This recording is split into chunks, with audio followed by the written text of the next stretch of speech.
Pour se débarrasser de leurs prisonniers, les gibis ont transformé les Shadocks en confiture, en jouets ou en valets de pied. Les autres, au jeu de la petite boîte, ont été changés en n'importe quoi.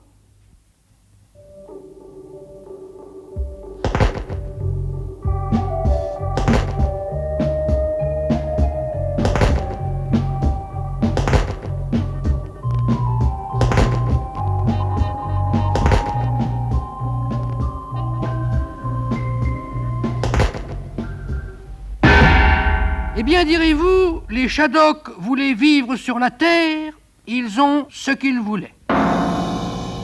Oui, ils eurent ce qu'ils voulaient et pendant très longtemps, ils vécurent comme ça. On en trouve encore des quantités de nos jours, des Shadocks prisonniers de ce temps-là. Malheureusement, on ne les voit pas. Mais ils sont là, transformés en arbres, en cailloux, ou en objets ménagers apparemment innocents. Apparemment seulement, parce que, méfiez-vous, ces Shadocks-là ont gardé au plus profond de leur cœur une soif de vengeance qui ne s'éteindra jamais. Maintenant, ils n'ont plus de Gégène, évidemment, ou de Gibi sur qui se venger, mais ça ne fait rien, parce que tout ce qui bouge maintenant sur la Terre, pour eux, c'est du Gégène. L'échelle qui vous tombe sur la tête exprès parce que vous passez dessous. Vous pouvez être sûr que c'est une échelle Shadok.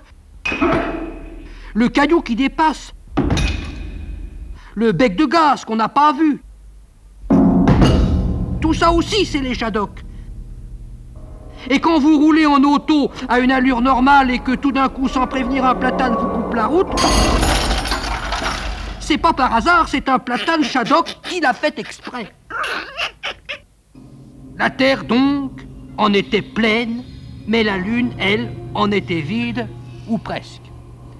Il en était tellement descendu de Shadoknautes sur la Terre, il en était tellement jamais revenu, on en avait tellement envoyé et renvoyé encore pour aller voir si les autres avaient gagné. Il y en avait eu tellement plus de ça qui, pendant tout ce temps-là, avaient péri bêtement et quasiment sans le faire exprès, que des Shadocks sur la Lune, il n'y en avait plus. Ah si, il restait quand même 3 responsables et un imbécile. Alors peut-être que ça allait reprendre. Mais vous savez, on ne sait jamais.